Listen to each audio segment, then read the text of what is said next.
Welcome to today's story. We're diving into one of humanity's oldest and deepest questions: science versus God. For centuries, people have argued, wondered, and searched for answers. Tonight, we'll explore this timeless debate through story, through theories, and maybe through a little reflection of our own. So sit back and let's begin. Since the beginning of time, humanity has asked one question: where did we come from?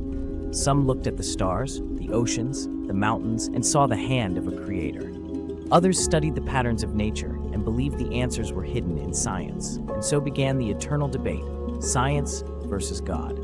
Let me tell you a story. Hundreds of years ago, in a small village, there lived a man named Arjun. He was deeply religious, convinced that every storm was the anger of the gods and every harvest a divine blessing. His neighbor, Ravi, was curious in a different way.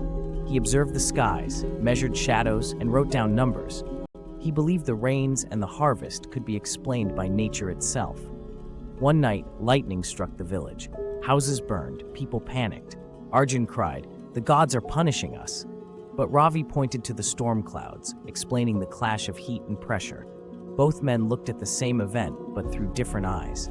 This story is not just about two villagers. It is about us, humanity. We've always lived between faith and reason. Science tells us about the how the universe expanded, how life evolved, how the brain creates thoughts.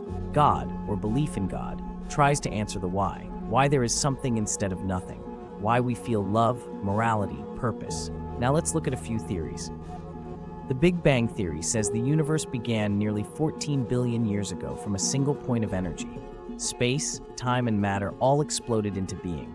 Science can measure it, track it, even predict its afterglow. But the question remains: what caused that first spark? Some say chance, some say God. Evolutionary theory, given by Darwin, explains how all species, including humans, emerged from natural selection over millions of years. Yet many religious traditions say life was crafted by a divine hand. Are they in conflict, or could evolution itself be a tool of creation? Then comes the fine-tuning argument.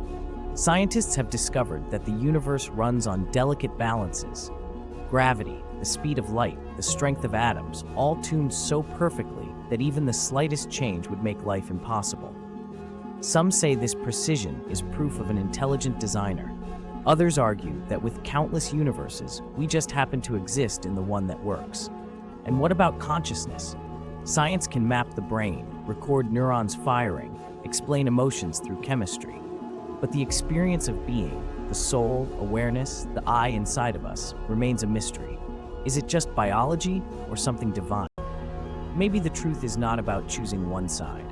Maybe science and God are not enemies, but partners in our search for meaning. Science uncovers the mechanics of reality. Faith gives us the courage to face the unknown. Perhaps, like Arjun and Ravi in the village, both are simply telling the same story in different languages. So the question remains: is our universe an accident explained by equations, or a masterpiece painted by a divine hand? Maybe the answer lies not in choosing between science and God, but in listening to both.